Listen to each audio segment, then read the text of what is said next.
As the Israelites remain on the doorstep of the promised land, Moses continues to prepare them to enter the land before his own death. Now, as we've already seen, the book of Deuteronomy urges the Israelites to be careful in being obedient to God and learn from the past sins of their ancestors. When we concluded last week, we were seeing Moses remind the Israelites of specific laws they were to obey.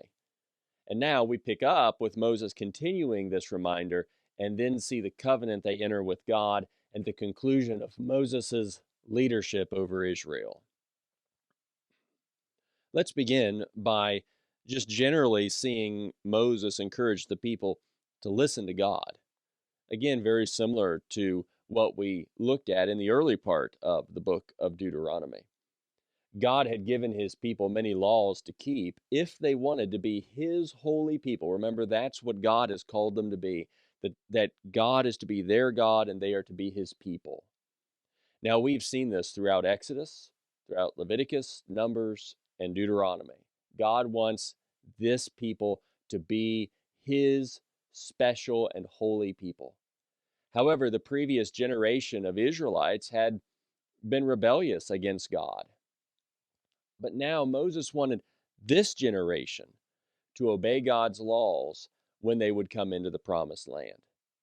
Moses had been a prophet for them to teach them God's laws as they had requested at Mount Sinai, that they had requested not to directly hear the voice of God. Remember, they heard the voice of God regarding the Ten Commandments, and then they wanted Moses to speak to them and not God to speak to them directly.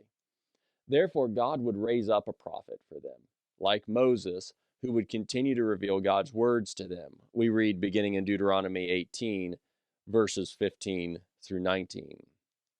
The Lord, your God, will raise up for you a prophet like me from among your own brothers. You must listen to him. This is what you requested from the Lord your God at Horeb on the day of the assembly, when you said, "Let us not continue to hear the voice of the Lord your God, our God, or see this great fire any longer, so that we will not die." Then the Lord said to me, "They have spoken well. I will raise up for them a prophet like you from among their brothers. I will put my words in his mouth, and he will tell them everything I command them. I will hold accountable whoever does not listen to my words that he speaks in my name." Now, certainly, God's going to raise up various prophets as we keep on throughout the Bible story from among the Israelites who would speak God's words to them. And ultimately, we're going to notice one who will come and speak God's words as well as we come into the New Testament. However, we notice here that they were not to listen to a prophet who did not truly speak the words of God, and they were not to be afraid of such a one. Verses 20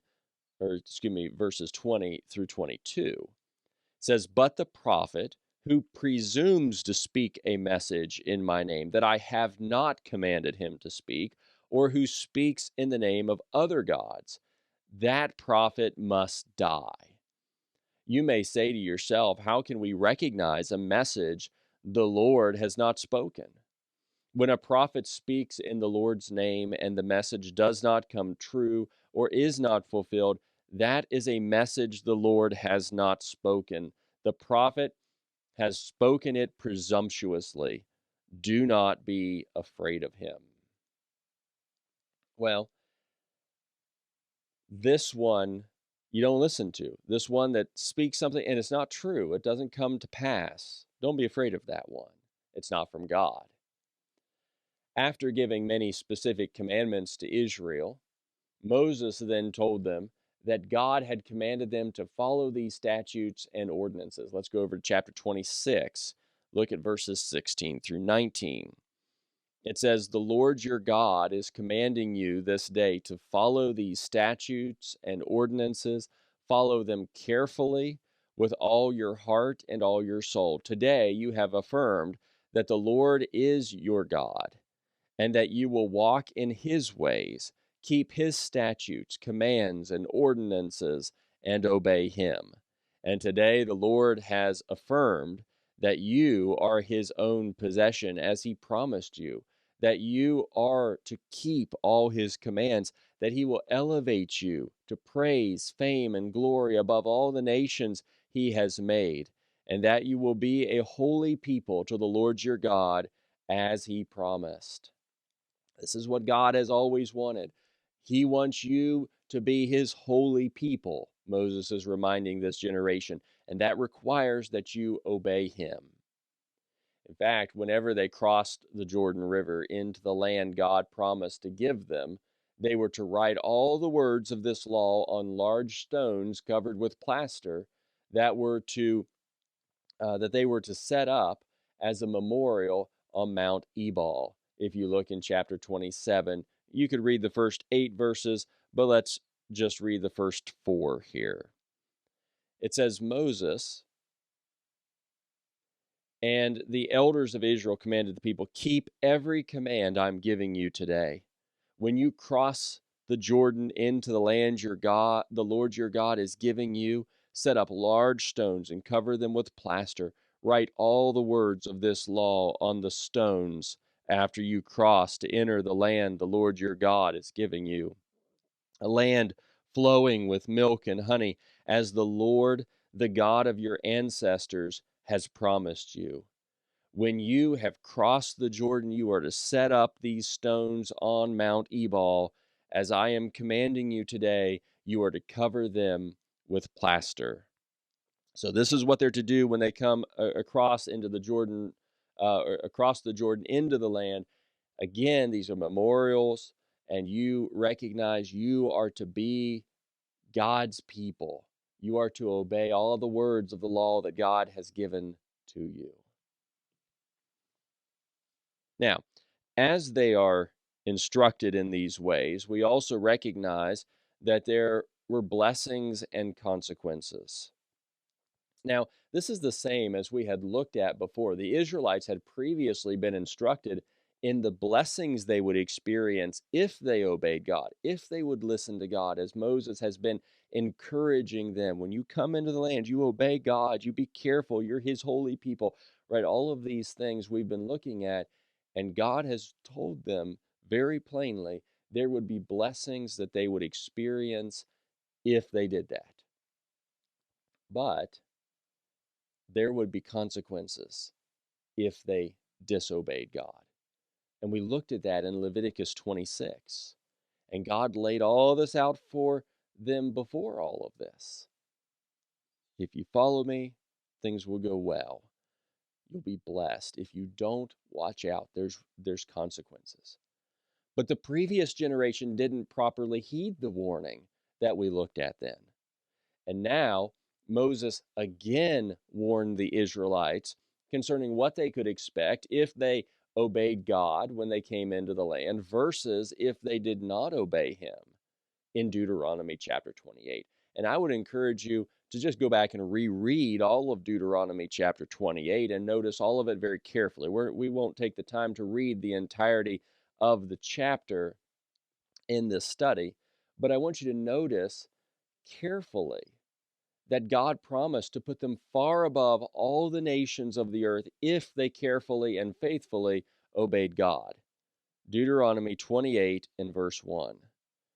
Now, if you faithfully obey the Lord your God and are careful to follow all his commands I am giving you today, the Lord your God will put you far above all the nations of the earth.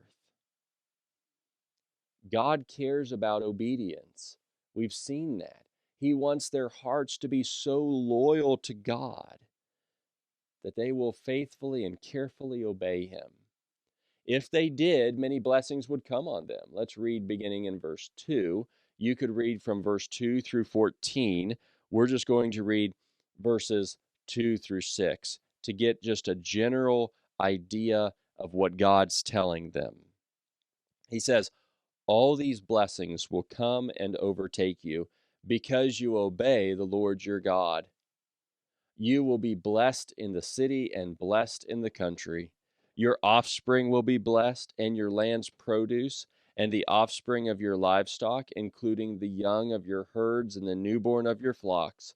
Your basket and kneading bowl will be blessed. You will be blessed when you come in and when you go out. And you just keep going, and how God's going to be with them, and all kinds of things that God's going to watch over them, and they're going to receive blessings from God if you obey God, if you keep his commandments. However, God flips that around as well. And you watch out if you don't obey him, that there would be many curses that would come on them if they did not carefully follow all the commandments of God. You can read verses 15 through verse 68 and see all that God tells them through Moses here. But let's just again look in verses 15 through 19 to get a sample of what this looks like. He says, "But if you do not obey the Lord your God by carefully following all his commands and statutes I am giving you today, all these curses will come and overtake you. You will be cursed in the city and cursed in the country. Your basket and kneading bowl will be cursed. Your offspring will be cursed, and your land's produce, the young of your herds and the newborn of your flocks, you will be cursed when you come in and cursed when you go out." So watch out if you don't carefully obey God. These things are going to happen. It's not going to be pleasant for you. And he goes on and even elaborates even further on what this is going to look like for them and the consequences of if they don't obey him. Therefore, the future of what they would experience was dependent on whether they would faithfully obey Jehovah God. Would they really make God their God? Would they carefully obey him, or would they go after the gods of the nations when they were coming into the land? They had that choice to make. And Moses, who's not going into the land with them, is reminding them, you watch out. What you will experience will depend upon whether you are obedient to God faithfully or not. So watch out. Next, as we continue thinking through the readings in this latter part of the book of Deuteronomy, we see that God then entered a covenant with Israel in Moab. While the Israelites still are on the plains of Moab, remember they're across the Jordan River, they haven't yet come into the land. God now entered into a covenant with Israel in addition to the covenant he had made with them at Horeb or at Sinai back in the book of Exodus. Look in Deuteronomy 29 and in verse 1. It says, "These are the words of the covenant that the Lord God commanded Moses to make with the Israelites in the land of Moab, in addition to the covenant he made with them at Horeb." So here's this covenant, here's this agreement that Jehovah God is making with these people. So in making this covenant, Moses summoned all Israel together and reminded them of what they had seen God do and how God had provided for them. Let's look in verses 2 through 8. It says, "Moses summoned all Israel and said to them, 'You have seen with your own eyes everything the Lord did in Egypt to Pharaoh and to all his officials and to his entire land. You saw with your own eyes the great trials and those great signs and wonders. Yet to this day, the Lord has not given you a mind to understand, eyes to see, or ears to hear. I led you 40 years in the wilderness. Your clothes and your sandals on your feet did not wear out. You did not eat food or drink wine or beer, so that you might know that I am the Lord your God. When you reached this place, King Sihon of Heshbon and King Og of Bashan came out against us in battle, but we defeated them. We took their land and gave it as an inheritance to the Reubenites, the Gadites, and half the tribe of Manasseh." So he's reminding them, remember what God has done among you. Remember where you've been. Remember what you've seen God do. Remember how God's taken care of you. Remember God. And then he urged them to observe all the words of this covenant and follow them so that they would succeed in all that they would do. Verse 9. Therefore, observe the words of this covenant and follow them so that you will succeed in everything you do. So remember where you have been and how God's blessed you and how God has done all of these mighty works, and your eyes have witnessed all of these things. And how God has been with you and gave you the manna to eat, and how he has um, kept your clothes from wearing out, and just all these kinds of things that has been demonstrated. God has taken care of you. Now, obey God. Remember what he's done to the other peoples who did not obey God, who did not make him their God. They've been punished. So you carefully observe the words of this covenant. You keep God's commandments. You make him your God. You be his holy people who are separated to him. God wanted to establish them as his people, as he had promised to Abraham, Isaac, and Jacob. Look in verses 10 through 15.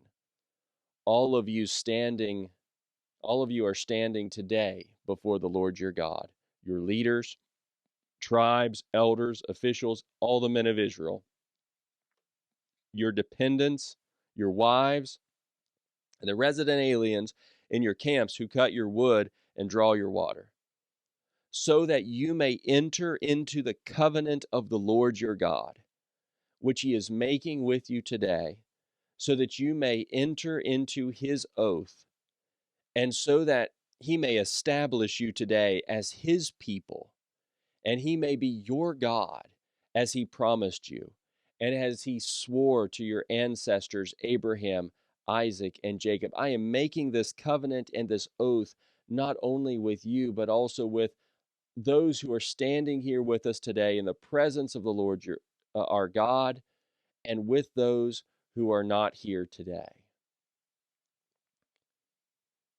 You obey God.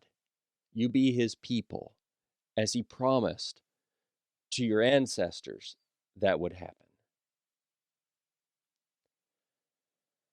They were again warned that if they would go after other gods, the gods of the other nations, that God would punish them in his burning anger. Let's keep reading in this covenant in verses 16 through 21. Indeed, you know how we lived in the land of Egypt and passed through the nations where you traveled. You saw their abhorrent images and idols made of wood, stone, silver, and gold, which were among them. Be sure there is no man, woman, clan, or tribe among you today whose heart turns away from the Lord our God to go and worship the gods of those nations. Be sure there is no root among you bearing poisonous and bitter fruit. When someone hears the words of this oath, he may consider himself exempt, thinking, I will have peace even though I follow my own stubborn heart. This will lead to the destruction of the well-watered land as well as the dry land. The Lord will not be willing to forgive him. Instead, his anger and jealousy will burn against that person, and every curse written in this scroll will descend on him. The Lord will blot out his name under heaven and single him out for harm from all the tribes of Israel, according to all the curses of the covenant written in this book of the law. So don't go after their gods. Don't be stubborn and rebellious against God. Indeed, this would even happen in the future, and future generations and foreigners would see the devastation, they would see the consequences that were brought upon the land. They would recognize it was because they had abandoned the covenant they had made with Jehovah God to serve and worship other gods. And Deuteronomy 29, continuing here, verses 22 through 29 now. Future generations of your children who follow you and the foreigner who comes from a distant country will see the plagues of that land and the sickness the Lord has inflicted on it.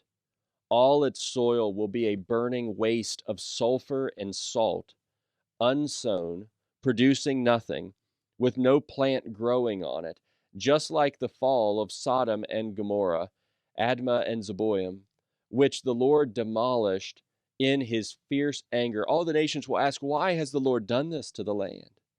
Why this intense outburst of anger? Then the people will answer, it is because they abandoned the covenant of the Lord, the God of their ancestors, which he had made with them when he brought them out of the land of Egypt. They began to serve other gods, bowing in worship to gods they had not known, gods that the Lord had not permitted them to worship. Therefore the Lord's anger burned against this land, and he brought every curse written in this book on it. The Lord uprooted them from their land in his anger, rage, and intense wrath, and threw them into another land where they are today. The hidden things belong to the Lord our God, but the revealed things belong to us and our children forever, so that we may follow all the words of this law. So these things are going to happen in the future because they abandoned the covenant of God. And when people would look at these lands and see that it wasn't blessed, they would know, why did this happen? Because they abandoned the covenant with God, because they went after other gods. Yet, even when God would punish them in these ways, they could still come to their senses and return to the Lord and experience his blessings once again, as it continues into chapter 30 and verses 1 through 10 and demonstrates that as well. So you can come back. You can be blessed, but you've got to keep God's covenant. And therefore, all the people Moses was talking to there today, on this day, they needed to recognize they had a choice to make. Keeping the command of God was not too difficult for them, but what they experienced would be the result of their choosing. Let's read in chapter 30. You could read verses 11 through 20. We're just going to read verses 15 through 20 here. Moses says, see, today I have set before you life and prosperity, death and adversity. For I am commanding you today to love the Lord your God, to walk in his ways, and to keep his commands, statutes, and ordinances, so that you may live and multiply, and the Lord your God may bless you in the land you are entering to possess. But if your heart turns away, and you do not listen, and you are led astray to bow in worship to other gods and serve them, I tell you today that you will certainly perish and will not prolong your days in the land you are entering to possess across the Jordan. I call heaven and earth as witness against you today that I have set before you life and death, blessing and curse. Choose life so that you and your descendants may live. Love the Lord your God, obey him, and remain faithful to him, for he is your life, and he will prolong your days as you live in the land the Lord swore to give to your ancestors, Abraham, Isaac, and Jacob. You have a choice. Choose life. How would they choose life? By obeying God, by keeping his commandments, by keeping this covenant to be his people and making him their God. So God entered this covenant with Israel and Moab, and we see that Joshua was then commissioned. Moses made it clear that at 120 years old, he would no longer lead them. For the Lord had said he would not cross the Jordan. Instead, the Lord would cross before them, and Joshua would lead them to victory over the people in the land. You can read in Deuteronomy chapter 31, verses 1 through 6. Moses continued to speak all these words to Israel, saying, I am now 120 years old. I can no longer act as your leader. The Lord has told me, you will not cross the Jordan. The Lord your God is the one who will cross ahead of you. He will destroy these nations before you, and you will drive them out. Joshua is the one who will cross ahead of you, as the Lord has said. The Lord will deal with them as he did Sihon and Og, the kings of the Amorites, and their land when he destroyed them. The Lord will deliver them over to you, and you must do to them exactly as I have commanded you. Be strong and courageous. Don't be terrified or afraid of them, for the Lord your God is the one who will go with you. He will not leave you or abandon you. And then Joshua was summoned in the sight of the people, and Moses commissioned him to lead the people, saying he must be strong and courageous.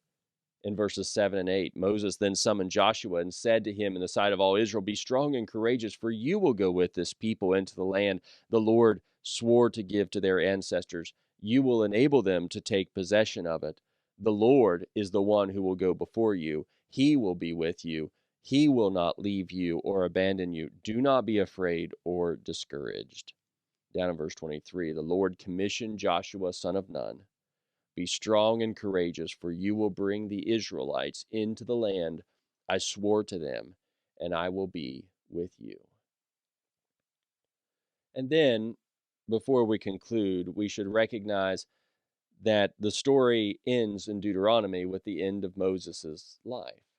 When Moses finished writing every word of the law on the scroll, he commanded that it be placed beside the Ark of the Covenant and was to be read every 7 years, knowing that they would rebel after his death and the disaster he spoke of would come on them. I would encourage you to read in Deuteronomy 31. You read verses 9 through 13, 16 through 22. Let's read verses 24 through 29. When Moses had finished writing down on a scroll every single word of this law, he commanded the Levites who carried the ark of the Lord's covenant, take this book of the law and place it beside the ark of the covenant of the Lord your God, so that it may remain there as a witness against you. For I know how rebellious and stiff-necked you are. If you are rebelling against the Lord now, while I'm still alive, how much more will you rebel after I'm dead? Assemble all your tribal elders and officers before me, so that I may speak these words directly to them, and call heaven and earth as witness against them. For I know that after my death you will become completely corrupt and turn from the path I have commanded you. Disaster will come to you in the future because you will do what is evil in the Lord's sight, angering him with what your hands have made. Then Moses recited the word of a song to them, to warn them to take these warnings to heart and command them to their children. You can read this throughout Deuteronomy 32. At the conclusion of that, verses 44 through 47, Moses came with Joshua, son of Nun, and recited all the words of this song in the presence of the people. After Moses finished reciting all these words to all Israel, he said to them, take to heart all these words I'm giving as a warning to you today, so that you may command your children to follow all the words of this law carefully, for they are not meaningless words to you, but they are your life, and by them you will live long in the land you are crossing the Jordan to possess. Take note, obey God. It's the continual message that we're seeing. After this, God told Moses to go up Mount Nebo and view the blessing, to view the land of Canaan. Verses 48 through 52 of chapter 32, on that same day the Lord spoke to Moses, go up Mount Nebo in the Abraham range in the land of Moab across from the Jordan and view the land of Canaan I am giving the Israelites as a possession, then you will die on the mountain that you go up, and you will be gathered to your people, just as your brother Aaron died on Mount Hor and was gathered to his people. For both of you broke faith with me among the Israelites at the waters of Meribah Kadesh in the wilderness of Zin by failing to treat me as holy in their presence. Although from a distance you will view the land that I am giving the Israelites, you will not go there. After blessing each of the tribes of Israel in chapter 33, Moses then went up Mount Nebo to the top of Pisgah, viewed the land, died, and was buried. We read in chapter 34, verses 1 through 8, Then Moses went up from the plains of Moab to Mount Nebo to the top of Pisgah, which faces Jericho. And the Lord showed him all the land, Gilead as far as Dan, all of Naphtali, the land of Ephraim and Manasseh, all the land of Judah as far as the Mediterranean Sea, the Negev and the plain and the valley of Jericho, the city of palms as far as Zoar. The Lord then said to him, This is the land I promised Abraham, Isaac, and Jacob. I will give it to your descendants. I have let you see it with your own eyes, but you will not cross into it. So Moses, the servant of the Lord, died there in the land of Moab, according to the Lord's word. He buried him in the valley in the land of Moab, facing Beth Peor, and no one to this day knows where his grave is. Moses was 120 years old when he died. His eyes were not weak, and his vitality had not left him. The Israelites wept for Moses in the plains of Moab 30 days. Then the days of weeping and mourning for Moses came to an end. And then what we see is that Joshua began leading the people. We continue in verses 9 through 12. Joshua, son of Nun, was filled with the spirit of wisdom because Moses had laid his hands on him. So the Israelites obeyed him and did as the Lord had commanded Moses. No prophet has arisen again in Israel like Moses, whom the Lord knew face to face. He was unparalleled for all the signs and wonders the Lord sent him to do against the land of Egypt, to Pharaoh, to all his officials, and to all his land, and for all the mighty acts of power and terrifying deeds that Moses performed in the sight of all Israel. So, as we've come to the end of Deuteronomy, we have seen there has been a change of leadership in Israel, and the people have been prepared to enter the land. As we move forward in the Bible story, we should remember God's conditions for blessing the people and for punishing them. Moses urged them to choose to obey God so it would go well for them in the land.